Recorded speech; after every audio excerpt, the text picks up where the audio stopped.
Video game remasters have a rather questionable reputation among the gamers, and the game we're gonna review today isn't an exception. Some people just enjoy playing this game in a much better quality comparing to the original release, and the other half blames developers in overpricing the game and just being lazy. This game is Luigi's Mansion 2 HD, which released last year, and it serves a role of a remaster to 2013's Nintendo 3DS title Luigi's Mansion Dark Moon, the sequel to the original Luigi's Mansion game on the Gamecube. Some fans blamed this game for its mission-based gameplay, some fans didn't like its more unoriginal types of ghosts compared to unique ones from the original game, and some fans didn't enjoy its visual and audio aspects. But overall, the game still managed to get positive reviews. With all that being said, you may have gotten a little confused if this game is even worth your time and money. But today I'm going to prove to you that it undoubtedly is a solid sequel to the legendary Gamecube title. Luigi's Mansion 2 HD is an interesting game with a quirky story, funny ghost interactions, and amazing gameplay with many puzzles. And there's no doubt this remaster looks much better than its 3DS counterpart. Now when we got introduced with today's topic, I think it's about the right time to proceed to our review, starting with the game's story. The game starts with a quick shot at the Dark Moon over the Evershade Valley. Then we get to see our dog Gadd doing his research in his lab at the Gloomy Manor. There's a couple of greenies who actively helping him. Yeah, you heard it right. These ghosts are in fact dog's buddies, who are being friendly and helpful, but sadly not for long. Cause few seconds after, we observe how King Boo approaches the Dark Moon and strikes it with a lighting from his crown.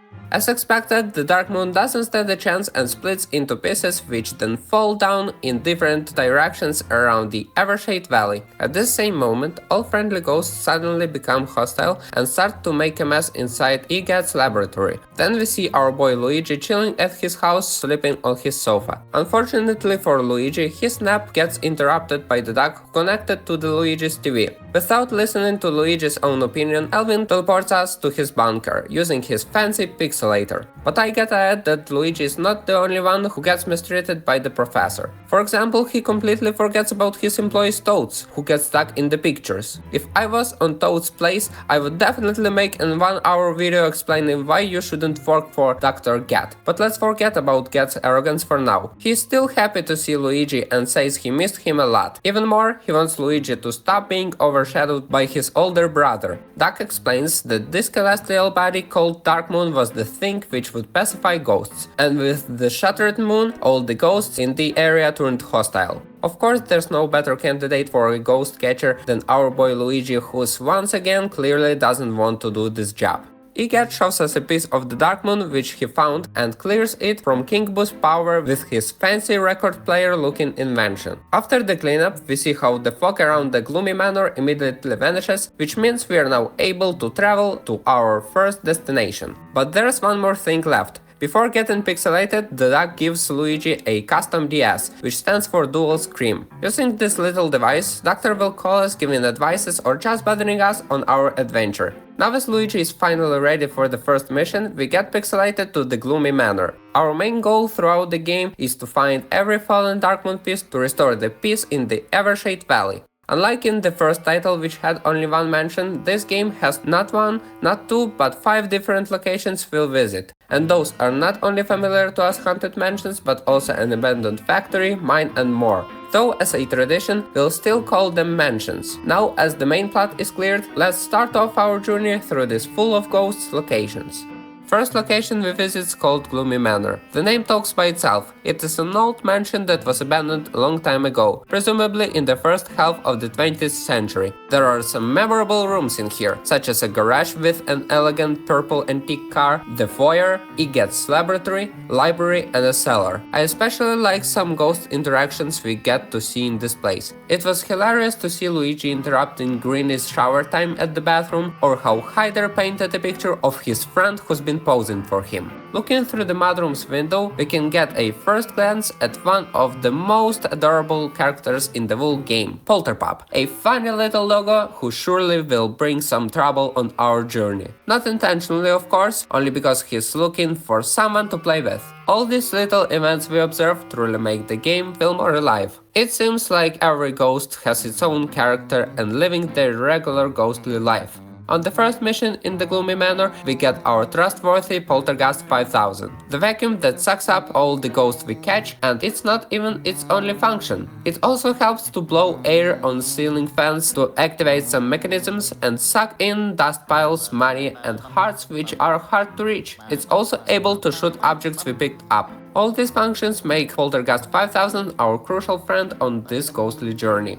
I almost forgot, but Poltergast also got a built-in strobe bulb flashlight, which we use to stun enemies and to activate some of the Gadd's special door locks. What a wonderful invention it surely is, and it still hasn't gotten its full potential. We should yet go through some troubles to build our ultimate vacuum cleaner. Sometime after we get the Poltergast, bulky ghost aka Slammers steal gears from the access mechanism which we need to retrieve. Then we have quite a fight with this brainy poltergeist at the library, but in the end our hero Luigi defeats them all. Interesting facts time. Did you know that Luigi can remove a tablecloth not spilling the food on the floor? Surely he can. Shame on you if you doubted him. Let's get back to the Gloomy Manor, where things get much more messy even than it had previously been. There, our old enemy's boss start to release spirit balls, specimens that cause objects to disappear. Basically, from now on, some objects like armor sets, pictures, and even doors will turn invisible. I must assure you that it's not as bad as it sounds, and you shouldn't panic.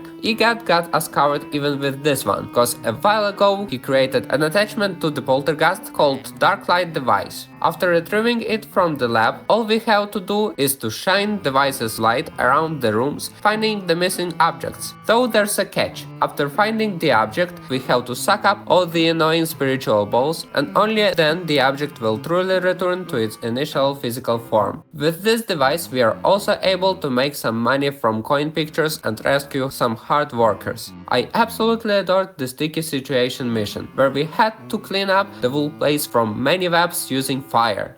And here comes our first boss battle, where we confront the giant spider. It's not just a regular giant spider, if we can call it so, it's a spider possessed by the Grouchy Possessor. This type of ghost will become familiar to us in the near future. We scare the spider using fire, therefore getting ghost out of its body. Only then we are able to catch the ghost and retrieve one of the precious Dark Moon pieces as a reward. After this big victory, we clean the piece up, which causes the fog to clear farther, unlocking a new location on our way.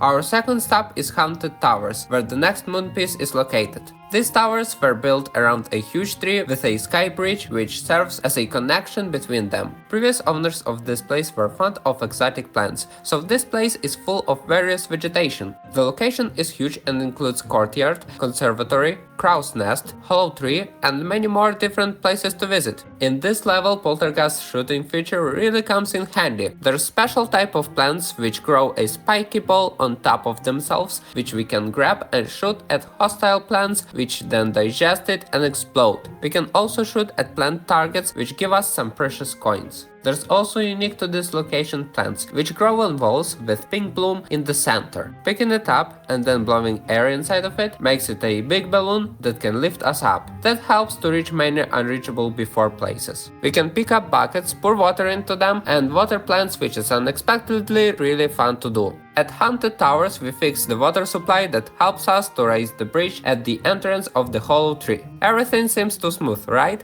But guess what? Ghosts mess everything up again by stealing Pinwheel's veins. When we repair the pinwheel, we can finally enter the hollow tree, where we find out that we don't have the special key which will allow us to proceed to the top of the tree. The key is located in one of the coolest, in my opinion, places in the game, the old graveyard. Walking through the spooky place, we enter a crypt where we face Boo, catch him and rescue the red toad locked inside the picture. On our way out, we face ghosts of three sisters who smartly dodge our attacks with their mirrors. To be honest, I really hated this boss battle on my first playthrough, but I'll give these three ladies a credit for their creativity. It's cool how you can pick up a toad and then throw him somewhere else. This ability will help us out in some sections of the game. I truly enjoyed rescuing all the toads, but I gotta admit that every time ghosts would appear on the screen, toads were getting a little bit annoying with their screams. But still, it was cool being in their company. Getting back to Haunted Towers. If you're afraid of dolls, you'd better run from this doll at the Rumpus room, who always stares at ya.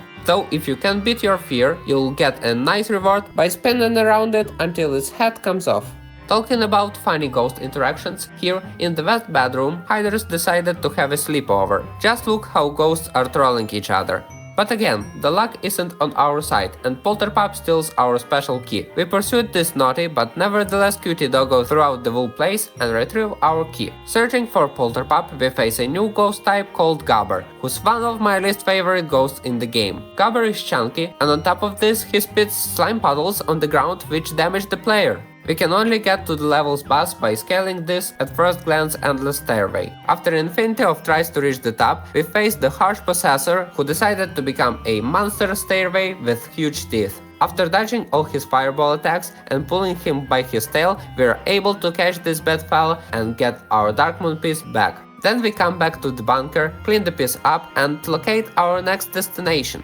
The next place we visit is called Old Clockworks, a neglected factory that once produced famous high-quality clocks. At our first visit of this place, we can look through a telescope located at the factory's entrance. Looking through it, we get to see the next possessor who's already planning something devious at the clock tower. There are some troublesome bugs at the front yard. You can get rid of them by flashing them with your strobe bulb flashlight or sucking them up with the vacuum. Such enemies exist in other locations too. For example, the Gloomy Manor is infested with a whole lot of mouses and spiders, who wander around the place like its true owners. There are also rare gold versions of these infestators. Defeating them, you'll get rewarded with a whole lot of cash, so keep your eye out for them if you want to become rich. Here, at the Old Clockworks, we also discovered these metal balls laying around the whole place. After flashing them, they immediately transform into mini robo-bombs, which start to run after you. You better watch out for these guys because they don't like to be disturbed, though they are still useful in a handful of puzzles, so they're not totally useless after all. We meet some of the most cunning ghosts in this factory, who are called sneakers. These cheaters allow to sneak behind you, then appear and scare our innocent boy Luigi. Old Clockworks, just like every level in the game, got some scary spooky places to visit, such as Clock Tower, Workshop, and even Underground, where we face actual mummies, which turn out to be no one other than disguised greenies. Clockmaker's chambers got to be my favorite room of the whole building. This room may seem not special at all, though when we enter this room, for the first time we notice a greenie calmly sleeping on the bed. We can spin a mechanism on the floor to change the time on the clock, therefore activating the alarm clock. When the alarm starts ringing, we wake the greenie up. You definitely laugh out loud watching him jumping out of the bed blinded by a bucket on his head. I surely wouldn't want to be on this poor ghost's place.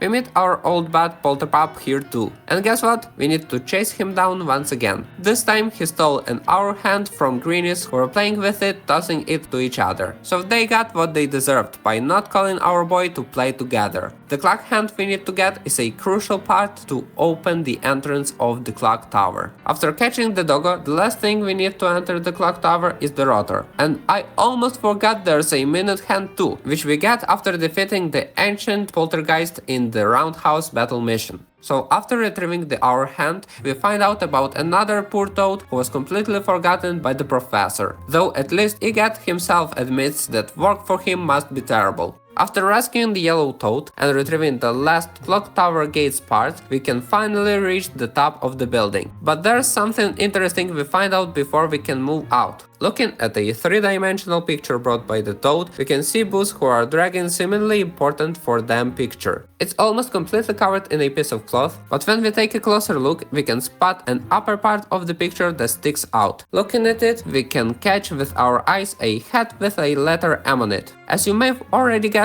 in Luigi's Mansion 2, just like in the first game, our brother Mario gets captured by the ghosts. When we come back to the Old Clockworks, we fix the clock tower's gate and set the right time on the clock. When the entrance opened, we are now able to get up on an elevator and reach the belfry clock. The boss battle starts with the overset possessor spinning the clock on the top of the building. With each spin of the clock, we get a new wave of different enemies thrown on us. I found it very challenging to beat this boss battle when I played it for the first time. But eventually, after all hordes of different types of ghosts, bugs and exploding balls, the overset possessor comes out of the cuckoo clock and our true hero Luigi ends up defeating him. Then we claim another Dark Moon piece as a proper reward for our efforts. As a good tradition, we come back with the retrieved piece to Egad's bunker. Here we give it a proper cleaning, vanish the fog farther ahead, and find our next stop. Here comes one of the coziest levels in the game. I mean, I really miss the snowy days, but at least I can play this level that is full of snow. This place features a chalet, fishing hut and mine. Once, this location was a center of a big mining operation, but the owners moved out as fast as the ghosts started to move in. When we visit the secret mine for the first time, we need to go through the trail between the snowy slopes to the cabin. There are even 2 snowmen in the front yard that gently meet us. The place looks friendly until we look in the building's window. Looking through it, we see a hider swinging on a rocking chair who eagerly waits for us to enter the house. There's a beautiful fireplace inside the cabin and a bear carpet. If we decide to pull this bear's tail, he immediately roars, revealing that it's not just a decoration, but a real living bear laying on the floor. On our first mission at the secret mine, we go through the ice lake to the fishing hut, where we rescue Blue Toad. After accomplishing our rescue mission, our fellow gets really happy to see Luigi and wants to hug him. At this very moment, the ice below us cracks and we fall into an old mine. After some time walking through the mine, we manage to fix the bridge to the elevator and come back to the chalet. I must mention that besides the toad and the sleeping bear, we got these fluffy guys who live in the house. They're very funny and friendly. When you toss them with your vacuum, they become even fluffier. On our next mission we need to come back to the mine, going even farther to see what are the ghosts up to, cause sometime before we've noticed them dragging all the mine's precious shiny crystals away. We then slide down a slope, which reminded me of good times racing the penguin in Super Mario 64. After that we go down on a shaft, looking at ghosts continually carrying the crystals. You got to be stealthy riding the shaft to not grab any unwanted attention. Though if the ghost spotted you, catch him before he slips out. We walk down to the crystal quarry, where we find out that even in this case, boos are the ones behind this mess. They managed to use the crystals to make stronger versions of all types of ghosts. I didn't tell you about this before, but at some point in the game, ghosts get their own strong versions. These newer ghosts look almost the same, having new cracking patterns on their body instead of their basic smooth colors. What separates them from the normal versions are their shields. They can only be caught if the vacuum bar by sucking up a ghost has reached the same color as their shield. In short, it takes much more time to suck up these strong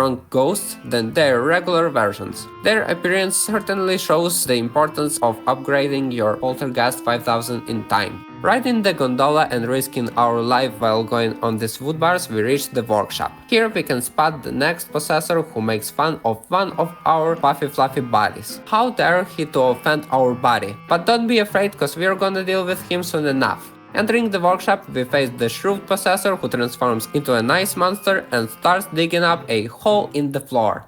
The unknown invention which happened to be in the workshop knocks Luigi off his feet. All this chaos makes us fall in the possessor's hole. As an experienced professional, our boy Luigi gets this situation under his control. We jump on this fancy looking sled and start shooting bombs at the possessor's monster. If you are good at shooting, this boss battle won't be a trouble for ya. But it didn't work out well for me, cause as expected it was kinda tough, especially when I'd get anxious close to the end and kept losing. After blowing up the monster, we catch the possessor and guess what? We retrieve another beautiful moon piece and come back to the bunker, clean it up and clear the mysterious fog. At this moment I'm gonna wrap this episode up. I know it may seem weird to some of you, but I decided it will be better for your attention and for my production time if I split this video in 2 parts. Sorry for the inconvenience, but as for the day of this video's release, the episode 2 is actively being worked on. It'll be out on the next Friday, so for now I'm not gonna take any more of your time. If you like this video, tap the like button and write in the comments your opinion on Luigi's Mansion 2 HD and this video overall. You may also subscribe to not miss the part 2 and other interesting content. As always, it was Persona. See you in the next video.